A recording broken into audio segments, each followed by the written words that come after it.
Bismillahirrahmanirrahim. Dear students, Assalamu alaikum. How are you all? Hoping everything is fine. Beta, as you know that your online classes are going on these days. So I have in all my lectures I have recommended, or rather I have advised you to concentrate on your studies and to focus on your work and to divert all your energies and faculties towards enhancing your knowledge and towards availing the opportunity which is being provided to you through these online lectures. May Allah bless you all. Beta, we are doing grammar work these days. You know that translation, something regarding translation paragraph is being taught to you, and I have told you earlier that one of the question in your paper is all about translation of an unseen paragraph comprising 15 marks.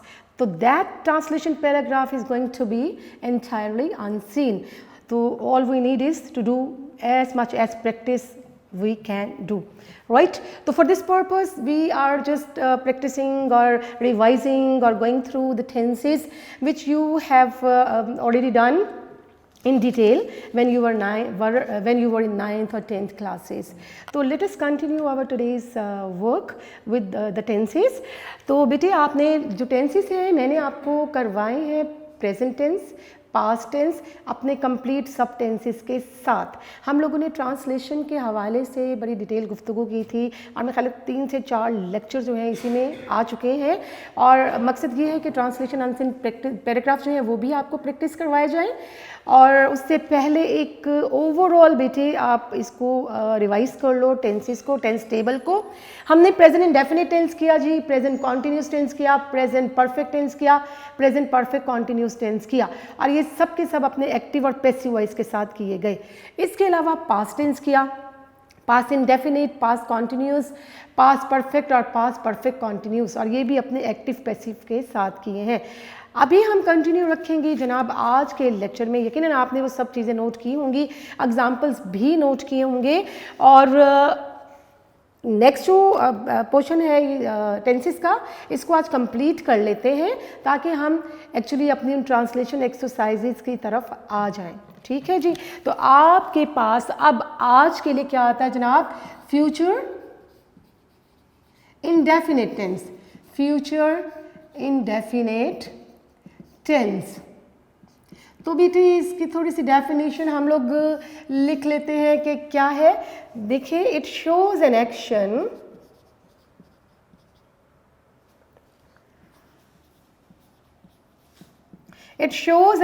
In the future. It shows an action in the future. और उर्दू जुमले में आप देखते हो कि ऐसे sentences के आखिर में गा, गी, गे ये वर्ड आपको नजर आएंगे। ठीक है जी, it shows an action in the future, future में होने वाले किसी एक्शन को ये इंडिकेट करता है। तो हम लोग कर रहे हैं जी एक्टिव वॉइस, तो बात होगी पहले एक्टिव वॉइस के हवाले से। और एक्टिव वॉइस जो है उसमें आपको पता है सेंटेंस में आपका सब्जेक्ट जो है वो मौजूद होता है। तो आपका मेन स्ट्रक्चर क्या होता है सेंटेंस का? SVO। तो जब हम इसको फ्यूचर इंडेफिनिट में लेके चलते हैं स्ट्रक्चर को तो बन जाएगा सब्जेक्ट प्लस विल और शैल प्लस मैं आपको लिख के देती हूँ V1, क्योंकि हम लोगों ने ये सीखा कि V1 से मुराद first form of the verb, V2 से मुराद second form of the verb और V3 से मुराद third form of the verb. तो यहाँ क्या आएगा इसके साथ? First form of the verb V1, फिर प्लस आ जाएगा, ऑब्जेक्ट आ जाएगा, फुल स्टॉप आ जाएगा। ठीक है जी, अब इसी को अच्छा एक चीज़ आपने याद रखना है कि विल जो है वो किन सब्जेक्ट्स के साथ इस्तेमाल करना है और शेल किसके साथ इस्तेमाल करना है, किन प्रोनाउंस के साथ। आप देखते हो कि आई और वी जो है, आई और वी ये अपने साथ हेल्पिंग वर्ब शेल लेते हैं। और इसके अलावा जितने भी आपके पास बाकी प्रोनाउंस होंगे जिसमें हम कह सकते हैं आई है, सॉरी यू है, दे है, ही, शी, इट, ये सब अपने साथ लेंगे विल। ठीक है जी। अच्छा एक चीज़ और बड़ी इम्पोर्टेंट है कि आई और वी के साथ मैंने कहा कि आप हेल्पिंग वर्ब, ऑक्सिलरी वर्ब जो है वो शेल लोगे, लेकिन अगर आपके सेंटेंस में इरादे की पुख्तगी का इजहार किया जा रहा है तो आप आई और वी के साथ शेल आई और वी के साथ शेल की बजाय विल भी इस्तेमाल कर सकते हो किस सूरत में, जब जुमले में इरादे की पुख्तगी का इजहार किया जाए। तो क्या इसका फॉर्मेशन क्या हुई, subject plus will shall plus V1 verb की फर्स्ट फॉर्म प्लस ऑब्जेक्ट। और जब हम इसको नेगेटिव बनाएंगे तो यहाँ क्या आ जाएगा, will not and shall not. ये भी कह सकते हैं हम लोग कि subject plus will shall plus not आ जाएगा, ठीक है। फिर V1 है, ठीक है, यहाँ तो आपके पास ये है V1 वर्ब की फर्स्ट फॉर्म और ऑब्जेक्ट और फुल स्टॉप।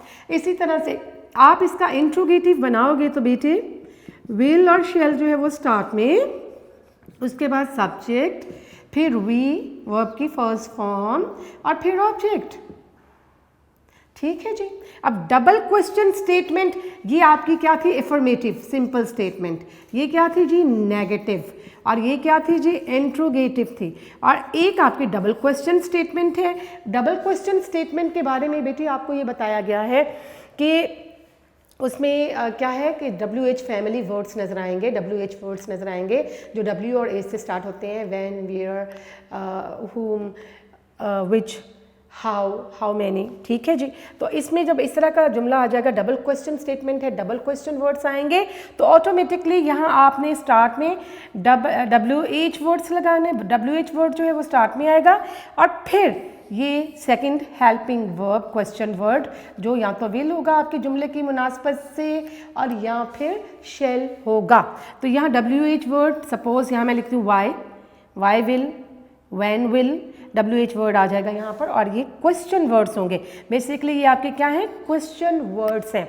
इसके फौरन बाद automatically subject, first form of the verb, और यहाँ क्वेश्चन मार्क प्लीज लास्ट में आपने जहाँ इंट्रोगेटिव स्टेटमेंट है वहाँ क्वेश्चन मार्क आपको लाजमी पुट करना है, लगाना है। जी बेटे समझ में आ गया। यह आपकी सिंपल स्टेटमेंट, ये एक्टिव वॉइस है किसकी, फ्यूचर इंडेफिनिट टेंस का एक्टिव वॉइस, और एक्टिव वॉइस में क्या था, subject, will shell, first form of the verb और ऑब्जेक्ट। और जब नेगेटिव बनाएंगे तो विल नॉट शैल नॉट बन जाएगा ऑटोमेटिकली। जब इंट्रोगेटिव बनाएंगे तो विल और शैल क्वेश्चन वर्ड बाहर आ जाएगा। फिर सब्जेक्ट है, first form of the verb है, ऑब्जेक्ट है और क्वेश्चन मार्क है। इसी तरह से आप जब डबल क्वेश्चन स्टेटमेंट आपके पास आती है तो डबल क्वेश्चन जो वर्ड्स हैं उनमें जो WH वर्ड है यानी W और A से स्टार्ट होने वाला वर्ड जो है, मैं आपको पहले बारहा बता चुकी, अभी भी बताया, व्हेन, वेयर, व्हाई, हाउ, ठीक है, वगैरह। तो ये इधर आ जाएगा स्टार्ट में, फिर ये सेकंड वाला क्वेश्चन वर्ड आ जाएगा और फिर रेस्ट ऑफ द सेंटेंस आ जाएगा। ठीक है बेटे, अब थोड़ी सी एग्जाम्पल करते हैं इसी टेंस की। मैं यहाँ आपको उर्दू में लिख के देती हूँ ताकि आप जो है वो उसे देख लें।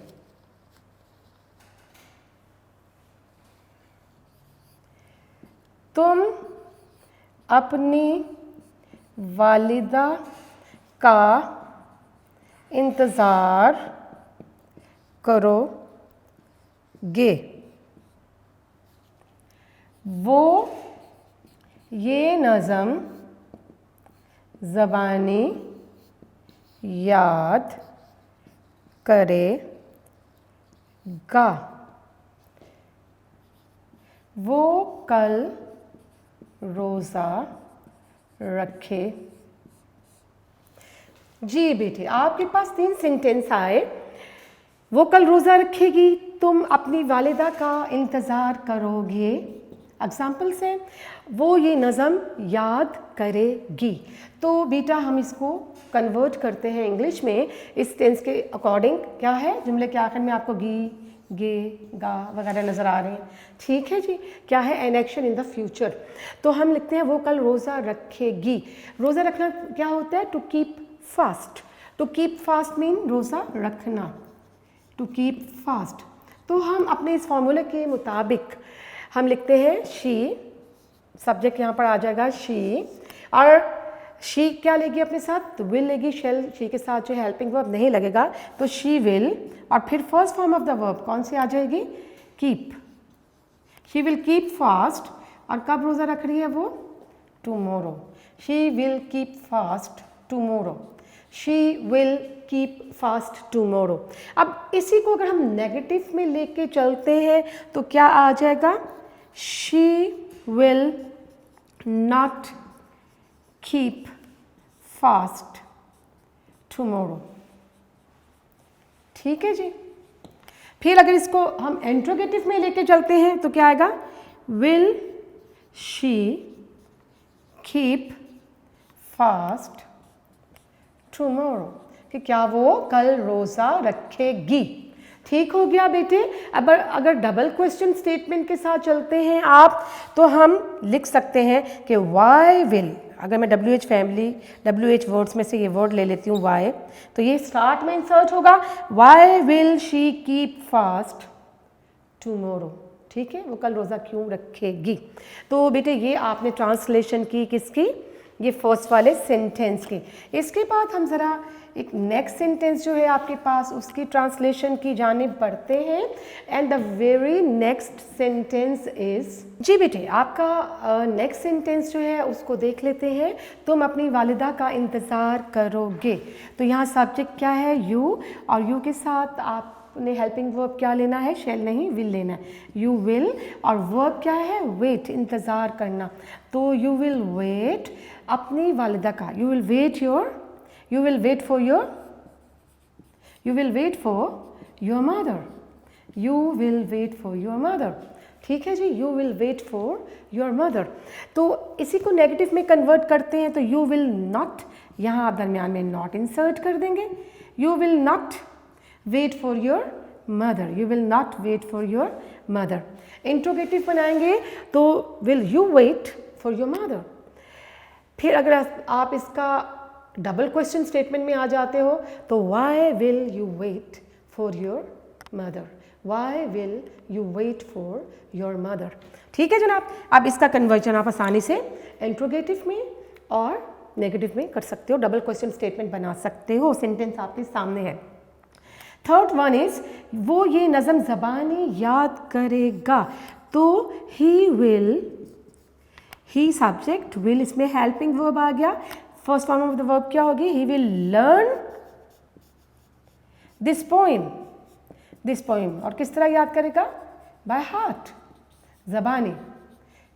ही will learn, first form of the verb and will and subject he will learn this poem, he will learn this poem by heart.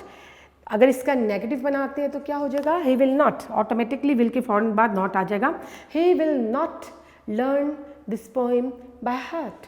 और question statement, will he learn this poem by heart. और अगर double question statement आ गई तो why या why will he learn this poem by heart, when will he learn this poem by heart. ठीक है जनाब। ये बेटे आपने देख लिया, ये आपका टेंस क्या था, future indefinite tense with active voice. अब इसको हम लोग करते हैं पैसिव वॉइस के साथ। यकीनन ये आपको समझ में आ गया। इसके पैसिव वॉइस ये सब चीज़ें आपने की हुई हैं, बस ये सिर्फ हम गो थ्रू कर रहे हैं, रिवाइज कर रहे हैं, ताकि एक दफ़ा फिर आपके जहन में ये सारी चीज़ें जो है वो ताज़ा हो जाए। बेटे नेक्स्ट हम देखते हैं इसका पैसिव वॉइस कैसे होगा। देखिए उर्दू की स्टेटमेंट तो वैसे ही रहेगी, पैसिव में भी गा, घी, गे ये वर्ड आएंगे, और इंग्लिश की स्टेटमेंट भी यही है, it shows an action in the future. लेकिन आपको पता है कि जो पैसिव वॉइस है उसमें ऑटोमेटिकली वर्ब जो है, उसमें पैसिव वॉइस में ऑटोमेटिकली सब्जेक्ट जो है, अक्सर जो सब्जेक्ट है सेंटेंसेस में वो मिसिंग होता है। ठीक है ना, ऑब्जेक्ट से उसको स्टार्ट करते हैं। तो इसका स्ट्रक्चर ले लेते हैं, इसकी फॉर्मेशन देखते हैं। ऑब्जेक्ट प्लस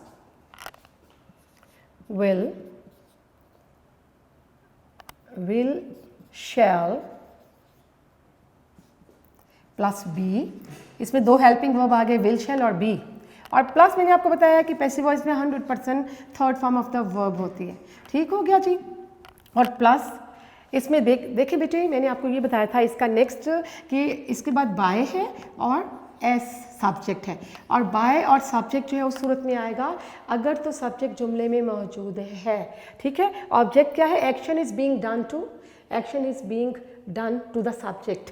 ठीक है, तो अगर उसमें सब्जेक्ट मौजूद है तो वो क्या है, आप लिख लेंगे बाय के बाद, वो सब्जेक्ट का क्या आएगा, ऑब्जेक्टिव केस, ऑब्जेक्टिव केस आता है। अच्छा, अदरवाइज अगर सब्जेक्ट मौजूद नहीं है तो object will shall be V3 verb की थर्ड फॉर्म और रिमेनिंग सेंटेंस जो है उसको आपने ट्रांसलेट कर लेना है। जब इसका नेगेटिव बनाएंगे तो ऑब्जेक्ट प्लस विल और शैल के फ़ौरन बाद नॉट आ जाएगा, फिर बी आएगा, फिर V3 है, और इसी तरह से सारा आपने लेके चलना है। जी बेटे, ये आपका सिंपल सेंटेंस, एफर्मेटिव सेंटेंस, और ये आपका नेगेटिव सेंटेंस। इंट्रोगेटिव सेंटेंस में भी आपने दो हेल्पिंग वर्ब है, तो एक बाहर आएगा विल शैल बाहर, फिर ऑब्जेक्ट, फिर बी, फिर प्लस V3, और यहाँ पर बाय और एस। किस सूरत में बाय और एस आएगा, जब सब्जेक्ट ऑब्जेक्ट को रिप्लेस कर रहे हैं आपस में, यानी ये उस वक्त होता है जब सब्जेक्ट अगर आपके जुमले में मौजूद है। और चूँकि इसमें सब्जेक्ट मैंने आपको बताया पैसिव में मौजूद नहीं होता, तो लिहाजा ऑब्जेक्ट से ही हम इसका फॉर्मूला जो है फॉर्मेशन बनाते हैं। तो बेटे, जब आप डबल क्वेश्चन स्टेटमेंट बनाते हैं तो डबल क्वेश्चन स्टेटमेंट में फिर वही WH वर्ड आ जाएंगे, WH वर्ड आ जाएगा स्टार्ट में, और बाकी सारा इंट्रोगेटिव सेंटेंस जो है वो क्वेश्चन मार्क समेत एज इट इज़ जो है। यानी देखिए, बेसिकली क्वेश्चन स्टेटमेंट तो क्वेश्चन स्टेटमेंट ही होती है, लेकिन एक सिंगल क्वेश्चन वर्ड के साथ स्टेटमेंट है, हेल्पिंग वर्ब सिंगल बाहर आ गया, एक में आपके पास WH वर्ड भी है, वो क्वेश्चन स्टेटमेंट में वाई, व्हेन, वेयर, हाउ वगैरह, तो बेटा वो वर्ड जो है स्टार्ट में आ जाएगा, रिमेनिंग सेंटेंसेस के साथ एडजस्ट कर देंगे, और इंट्रोगेटिव सेंटेंस में क्वेश्चन मार्क जो है वो लाजमी है। इसकी एग्जाम्पल्स हम लोग देखते हैं।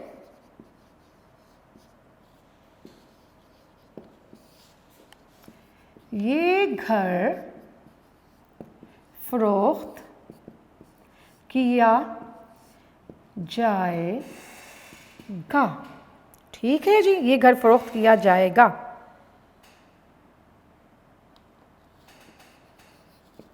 सबक पढ़ाया जाएगा। अच्छा बेटे, एक चीज़ और याद रखिएगा, आप लोग ट्रांसलेशन करते वक्त जो है ना फुल स्टॉप का ख्याल रखा करें, जहाँ स्टेटमेंट में क्वेश्चन मार्क है, एक्सक्लामेटरी सेंटेंस है, वॉट एवर।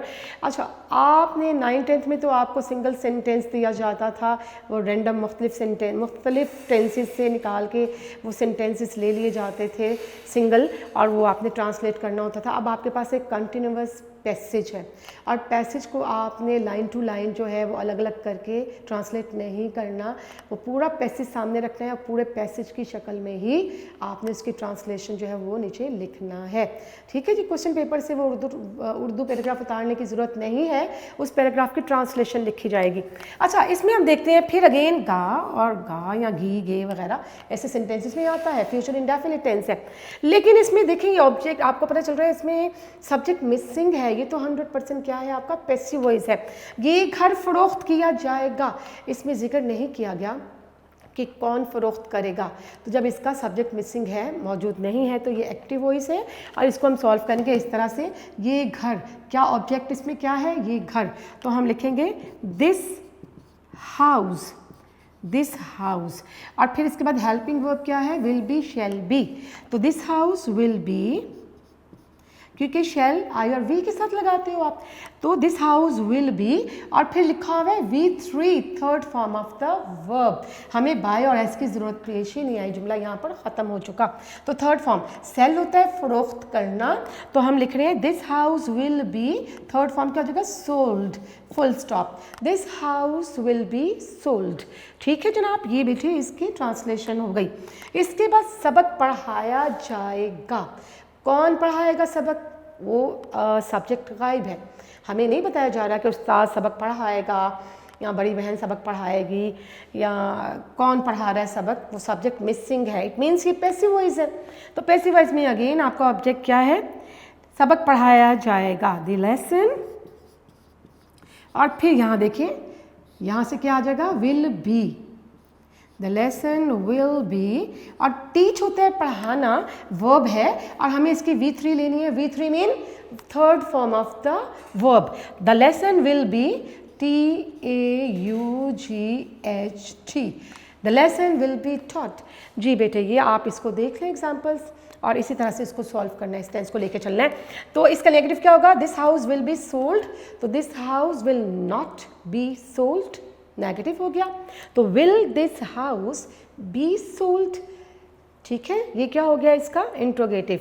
और double question word, why will this house be sold, ये इसका हो गया डबल क्वेश्चन स्टेटमेंट। बेटे दूसरा आपका सेंटेंस था, सबक पढ़ाया जाएगा, the lesson will be taught, negative क्या होगा? The lesson will not B taught, और क्वेश्चन क्या होगा? Will the lesson be taught, ठीक है जी। आपने देखा ना, विल और इसके बाद ऑब्जेक्ट है, फिर बी है, और बी वर्ब की थर्ड फॉर्म से पहले है, तो will the lesson be taught. आपने ये फॉर्मूला ज़रूर देख लिया करें ताकि इसके अकॉर्डिंग कन्वर्शन हो जाए, ट्रांसलेशन हो जाए। तो डबल क्वेश्चन क्या होगा? Why will the lesson be taught, why will the lesson be taught, और एंड में क्वेश्चन मार्क। जी बेटे, ये आपने टेंस कौन सा कंप्लीट किया? Future indefinite tense. और फ्यूचर इंडेफिनिट के बाद हमें automatically we have to move to the next tense, that is future continuous tense. Future continuous tense हम लोग करते हैं, उसको भी एक्टिव वॉइस के साथ और पैसिव वॉइस के साथ लेकर चलेंगे।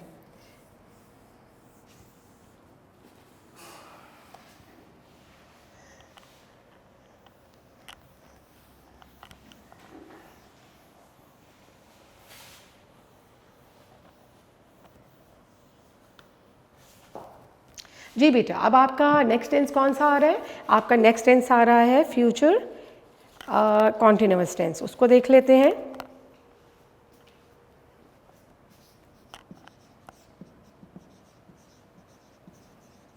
फ्यूचर कॉन्टिन्यूअस टेंस, ठीक है जी। इसको हम देखते हैं कि इट शोज एन एक्शन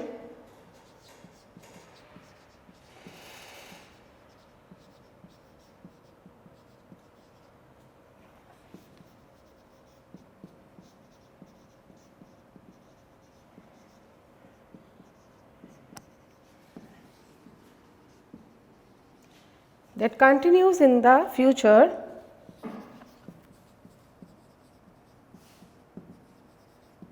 और इसका हम कर रहे हैं एक्टिव वॉइस। जी बेटे, देखा आपने, it shows an action that continues in the future at some time, जो फ्यूचर में किसी मखसूस वक्त तक रहा होगा, किया गया, कंटिन्यू रहा होगा, जारी रहा होगा, ठीक है। और उर्दू के वर्ड्स के आखिर में रहा होगा, रही होगी, रहे होंगे, ठीक है। ये का पहचान, एक आम सी पहचान जो है वो आपको नज़र आती है, ठीक है। अब देखते हैं बेटे इसको हमने एक्टिव वॉइस में कैसे करना है।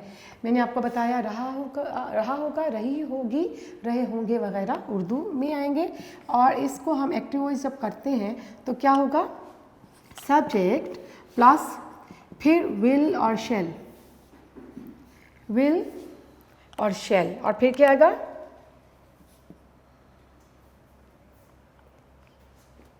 बी आएगा इसमें, और फिर फर्स्ट फॉर्म। फर्स्ट फॉर्म को बहरहाल मैं वी आई ही लिखूंगी ताकि आपकी कंटिन्यूटी रहे चीज़ों को समझने की। V1 प्लस ऑब्जेक्ट,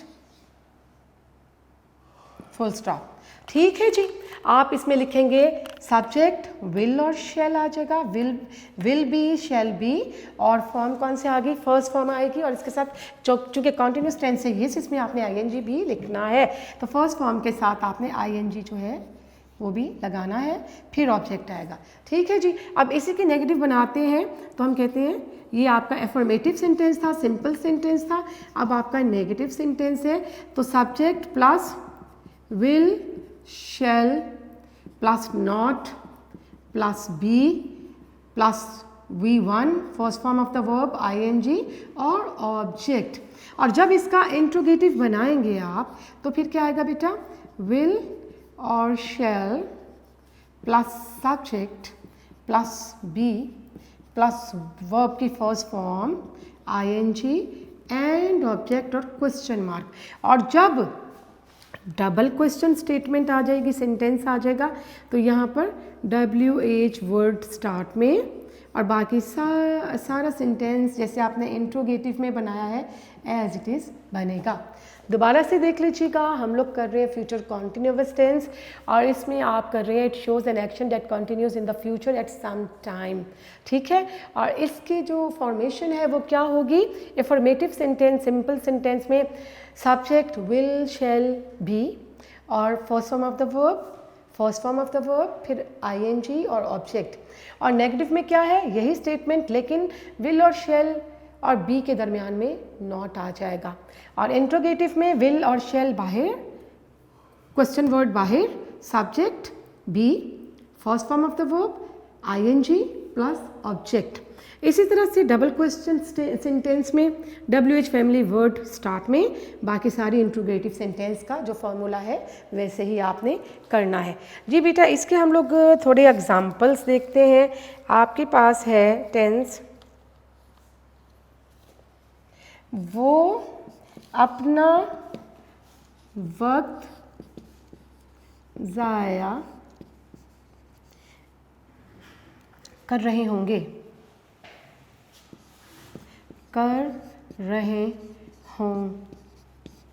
वो अपना वक्त ज़ाया कर रहे होंगे। नंबर 2, हम वादिये सवात में गर्मी की छुट्टियां गुजार रहे होंगे। तो बेटे इनकी ट्रांसलेशन करते हैं, इस फॉर्मेशन को सामने रखते हुए ट्रांसलेशन करते हैं। अगर आप कंसंट्रेट करें अपने उर्दू के सेंटेंस पर तो मैं नहीं समझती कोई वजह नहीं कि आपका टेंस जो है वो ख़राब हो, आपका जुमला गलत लिखा जाए। आप उस पर फोकस करें, देखें कि वो आप कौन सा टेंस है, एक्चुअली वो टेंस कौन सा है, और फिर उसकी वोकैबुलरी दूसरे नंबर पर चेक करें। देखिए बेटे, वो अपना वक्त ज़ाया कर रहे होंगे, तो सब्जेक्ट क्या है, दे यानी कि वो रहे होंगे, ज़्यादा लोग हैं तो दे, और फिर क्या आएगा, विल भी आएगा, शेल भी तो आएगा आई और वी के साथ, तो दे के साथ क्या है, विल, तो दे विल बी। आगे हमें क्या पता चल रहा है, V1 first form of the verb और ING, तो वर्ब क्या है यहाँ पर, वेस्ट करना, तो they will be wasting, ING भी तो आ गया ना, और फिर क्या है object, their time, they will be wasting their time, they will be wasting their time। और जब इसका नेगेटिव बनाते हैं तो ये जैसे ऑटोमेटिकली will shall और be के दरमियान नॉट है, तो आपने इस जुमले को ऐसे ही करना है कि they will not be, और यहाँ पर आ जाएगा not, they will not be wasting their time। और जब क्वेश्चन स्टेटमेंट की तरफ आते हैं तो आपका जो हेल्पिंग वर्ब, 2 हेल्पिंग वर्ब है, तो एक जो है वो बाहर आएगा, फिर सब्जेक्ट है, ठीक है, जैसे ये हेल्पिंग वर्ब बाहर, फिर सब्जेक्ट, फिर बी है, तो हम क्या लिखेंगे कि will they be wasting their time. और डबल क्वेश्चन वर्ड के साथ क्या लिखेंगे, why will they be wasting their time, कि वो क्यों अपना वक्त ज़ाया कर रहे होंगे, ठीक है। ये क्यों, कैसे, कहाँ, ये डबल क्वेश्चन वर्ड बनेंगे इससे, ठीक है, 2 हेल्पिंग वर्ब आएंगे इससे। बेटे आगे आपके पास है, हम वादिये सवात में गर्मी की छुट्टियां गुजार रहे होंगे, ठीक है, हम वादिये सवात में गर्मी की छुट्टियां गुजार रहे होंगे, तो हम यानी कि इसमें हम सब्जेक्ट मौजूद है, तो ये एक्टिव वॉइस है, तो आपने क्या करना है, वी, और वी के साथ क्या आएगा, वी शैल बी, ठीक है जी, वी शैल बी, और first form of the verb और ING, we shall be spending our vacation, our summer vacation, we shall be spending our summer vacation, कहाँ गुजार रहे होंगे आप, इन स्वात वैली, तो we shall be spending our summer vacation in Swat Valley, ठीक है, वादी सवात में। तो नेगेटिव में क्या करेंगे, we shall not be spending our summer vacation in Swat valley. और इंट्रोगेटिव में क्या होगा, will we be we shall not be, negative में है we shall not be spending our summer vacation in Swat valley. और इंट्रोगेटिव में shall we be spending our summer vacation in Swat valley. ये देखिए, आपके पास ये फॉर्मूला सारा लिखा हुआ है, shall we be spending our summer vacation in Swat valley. और डबल क्वेश्चन में ऑटोमेटिकली वाई व्हेन लगा सकते हैं, जो भी आपके जुमले में मौजूद हो कि हम क्यों गुजार रहे होंगे। अगर मैं कहती हूँ तो why shall we be spending our summer vacation in Swat valley. समझ में आ गया बेटे। ये आपका टेंस कौन सा था, फ्यूचर कॉन्टिन्यूस टेंस था। और बेटा एक चीज़ के, फ्यूचर कॉन्टिन्यूस टेंस जो है इसका एक्टिव वॉइस होता है, इसका पैसिव वॉइस नहीं होता। इस टेंस का पैसिव वॉइस नहीं है। जैसे आप परफेक्ट कॉन्टिन्यूस टेंस देखते हो ना, चाहे वो प्रेजेंट में हो, पास्ट में हो, फ्यूचर में हो, उनका पैसिव वॉइस नहीं है परफेक्ट कॉन्टिन्यूस का। तो ये टेंस एक ऐसा है, फ्यूचर कॉन्टिन्यूस टेंस जो है इसका सिर्फ एक्टिव वॉइस है, इसका पैसिव वॉइस नहीं होता। अब हम किस टेंस की तरफ पढ़ेंगे, ये बेटे आपका हुआ कंप्लीट। अब नेक्स्ट टेंस जो है आपका वो आ रहा है परफेक्ट टेंस। कौन सा परफेक्ट, फ्यूचर परफेक्ट टेंस। तो बेटे हम लोग उसे भी करते हैं, बस थोड़ा सा चीज़ों को अपने जहन में बिठाने की बात है, वरना टेंस कोई मुश्किल काम नहीं है। थोड़ी सी प्रैक्टिस चाहिए इसके लिए, बल्कि ज़्यादा सी प्रैक्टिस चाहिए ताकि ये आपके जहन नशीन हो जाए, जहन में बैठ जाए अच्छी तरह से। तो बेटे हम अब क्या करेंगे, फ्यूचर परफेक्ट टेंस। और फ्यूचर परफेक्ट टेंस का देख लीजिएगा, एक्टिव वॉइस बी है और पैसिव वॉइस बी है। तो हम क्या करेंगे, फ्यूचर परफेक्ट टेंस का एक्टिव वॉइस अभी कर रहे हैं। ठीक है जी। फ्यूचर परफेक्ट टेंस जो है ये आपका नेक्स्ट टेंस है और इसका हमें करना है एक्टिव वॉइस। इसको देखते हैं, it shows an action, it shows an action that is to get completed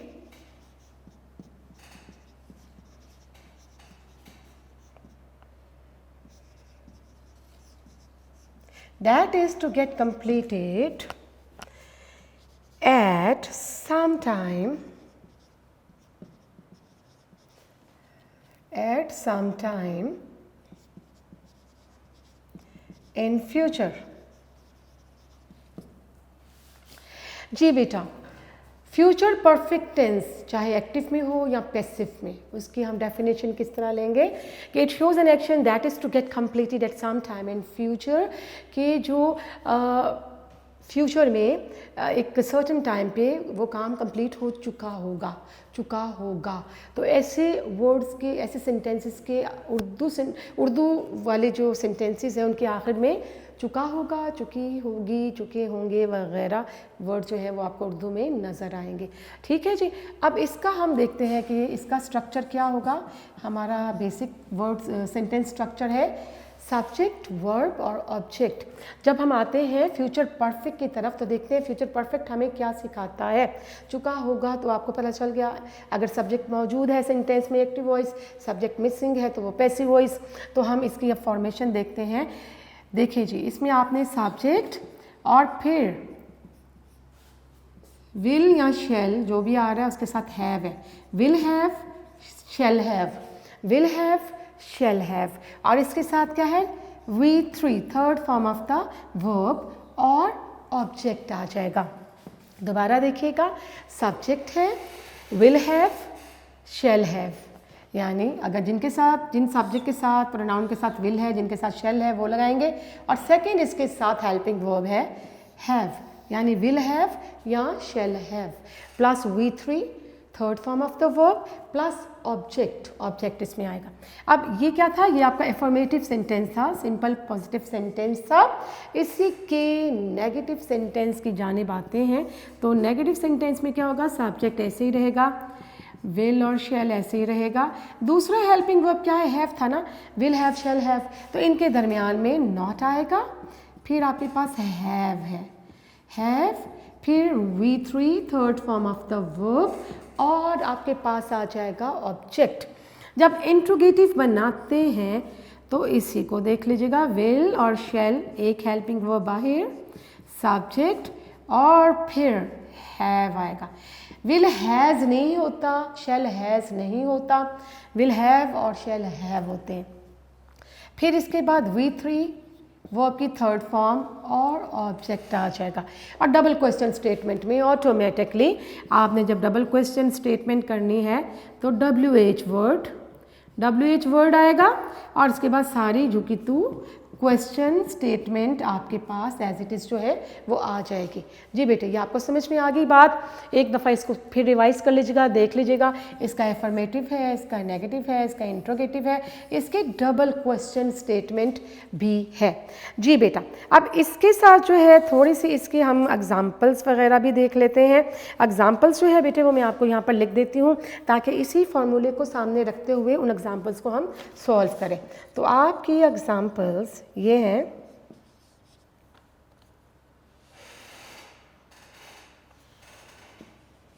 मैं 3 बजे तक बाजार से वापस आ चुका हूँगा। तो बेटा आप क्या करेंगे, मैं 3 बजे तक बाजार से वापस आ चुका हूँगा, तो सब्जेक्ट आपका क्या है, आई, और आई अपने साथ लेते हैं शैल, आई शैल हैव। ठीक है, 2 हेल्पिंग वर्ब आ गए, आई शैल हैव। और V3 यहाँ वर्ब क्या है, वापस आना, रिटर्न, तो थर्ड फॉर्म आ गई, I shall have returned from the bazaar, from the bazaar.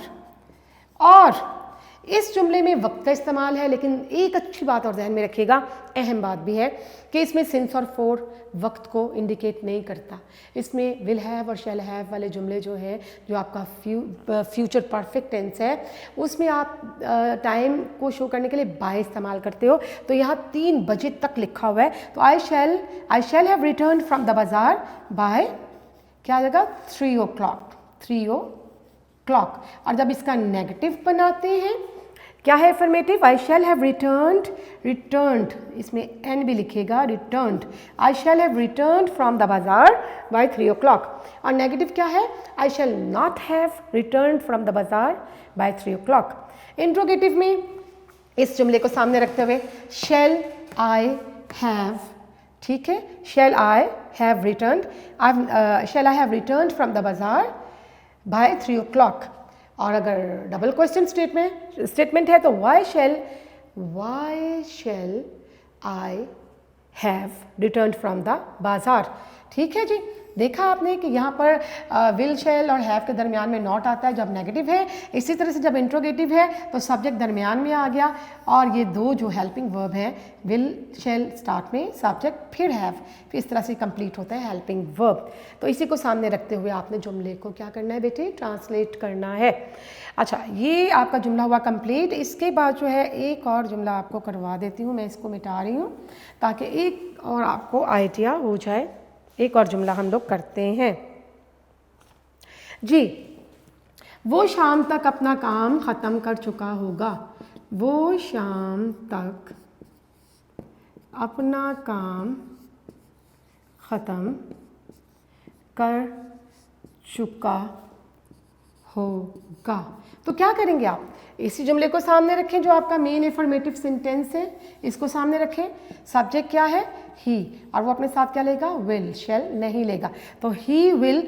और सेकंड हेल्पिंग वर्ब क्या है, ही विल हैव, और ख़त्म करना फिनिश, वर्ब यहाँ पर वर्ब की 3 लिखा हुआ है, V3 third form, he will have finished his work, he will have finished his work.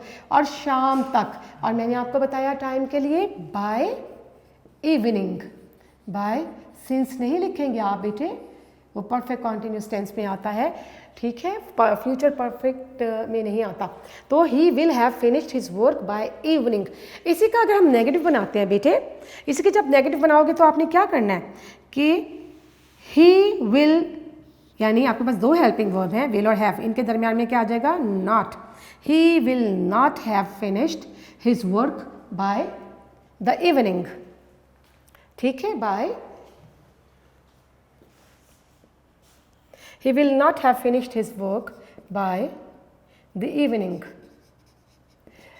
ये इसका अफर्मेटिव। और नेगेटिव भी बता दिया आपको मैंने।